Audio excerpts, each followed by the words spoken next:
NBC 15 News at 11 starts now. Now at 11, North Korea claims to have detonated its first hydrogen bomb. We'll explain what that means if their claims are true.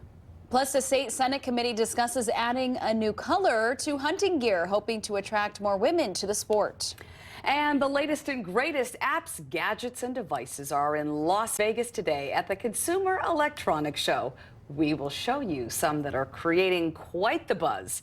Hello and good morning. I'm Christine Belport. And I'm Ashley Matthews. Calm and cool to start our Wednesday, but changes are on the way. Always are this time of year, right? Let's check in now with Chief Meteorologist Charlie Shortino. Hey, Chief.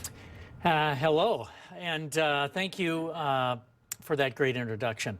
Let's take a look at the forecast for you. 30 degrees at noon today, 33 at 3, 31 at 6 p.m.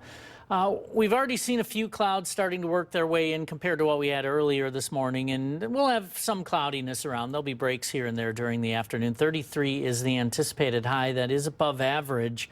The wind will be around 10 miles per hour and then start to diminish a little bit this afternoon. Our issues will come later tonight and early tomorrow. There may be some snowfall overnight. I don't think we're going to get much, probably around 1/4 of an inch in the city of Madison. Now off to the west and north of here, maybe a little bit more, 1/2 an inch, maybe 3/4.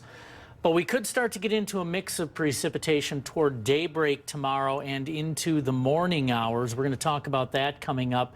We will also look ahead to what looks to be quite a bit of rain, followed by much colder weather. We'll do that all in about 10 minutes. Charlie, thank you. Our big story at 11, North Korea is claiming it has detonated its first hydrogen bomb. If true, it would mark a significant and dangerous advance for North Korea's military and a disturbing threat to that region. NBC's Bill Neely reports. A North Korean TV announcer claims the country's first hydrogen bomb test and calls it a success. We won't stop our nuclear program, she says, because of what she calls American aggression. They cheered in North Korea's capital.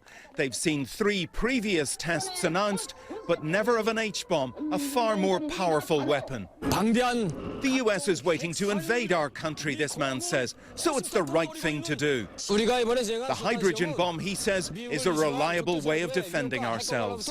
The tremors from the underground explosion were felt in China and in South Korea, where officials say it's a provocation. North Korea's leader, Kim Jong-un, knows that, but signed the test order anyway. Japan, too, is alarmed. Military planes taking off to test air samples. The US ambassador meeting to reassure a government that says the test is a serious threat. We stand with Japan and our partners and allies in solidarity in the face of North Korean provocations. North Korea's leader, Kim Jong-un, is still consolidating his power and now flexing his muscle at a world that's looking at North Korea with real anxiety. So it may take weeks to work out if this was a hydrogen bomb and if it was a successful test and indeed a viable device. But anything that can produce a seismic shock of 5.1 is dangerous. And there will be consequences for North Korea. The UN will meet later and may move toward tighter sanctions. But Kim Jong-un is unlikely to be deterred by that. Back to you. In a Crime Tracker 15 report now, police are investigating reports of shots fired in Monona. They were called to the 200 block of Tompkins Drive around 10:30 last night and found a bullet hole in the wall of a home. A short distance away on Owens Road, officers found evidence of another shooting that happened in a parking lot. They believe shots were fired from 2 cars. At this time, there are no reports of any injuries. This is pretty smart. The community of Lake Delton has set up a place for in-person purchases of things that you find on Craigslist or other online sales sites. For example, the fire station is now a safe zone for these transactions. A sign posted in the parking lot says, "Internet purchase exchange location," and video cameras recorded activity. Police say one of the department's Facebook followers suggested the safe zone. A Beloit police officer's good deed is getting a lot of attention on social media. Officer Aaron Hall was responding to a call Sunday night when he came across a homeless man. He says he could tell the man was cold, so he took him into McDonald's and bought him a meal. Other customers that witnessed the officer's kindness say they'll never forget that transaction. Officer Hall bought the man 2 McRibs and a hot chocolate. He says that any other officer at the Beloit Police Department would have done the exact same thing.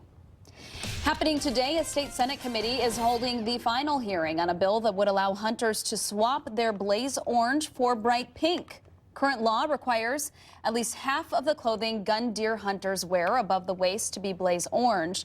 The bill would allow the clothing to be bright pink instead. Supporters of the bill say the measure will attract more women to hunting and give apparel manufacturers a boost.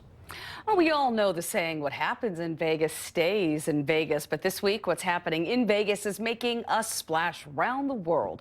The Consumer Electronics Show started this morning. NBC's Jay Gray managed to sneak inside the convention hall to give us a closer look at all of the cool things there.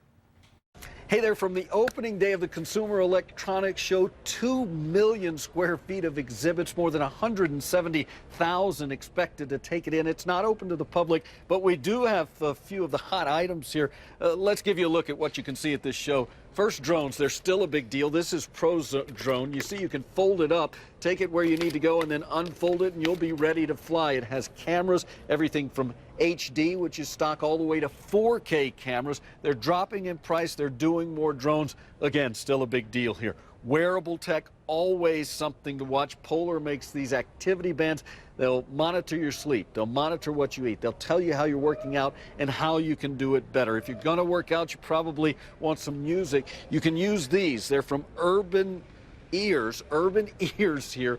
You take off all of this when it gets sweaty, you throw it in the washing machine, you can wash it, put it back together, put it back on, go back to working out. If you're a cyclist, Solos makes these glasses. You put them on and you take your ride. It gives you real-time data about what's going on, everything involved with your ride, everything you need to know about you physically as you take that ride. You want to review it when you get home? You simply press a button. It replays the ride here in the lens of these glasses and gives you that data that you were watching real time. Also suggests ways where you can do a bit of a better job. So much to see here. It's going to continue through the week. For now, though, that's the latest from Las Vegas. I'm Jay Gray, NBC News. Love seeing those. I do too. But I just miss the simplicity of throwing on the Walkman and just going for a walk in the park. Yeah, those days are over, Christine. I'm Sorry. long gone.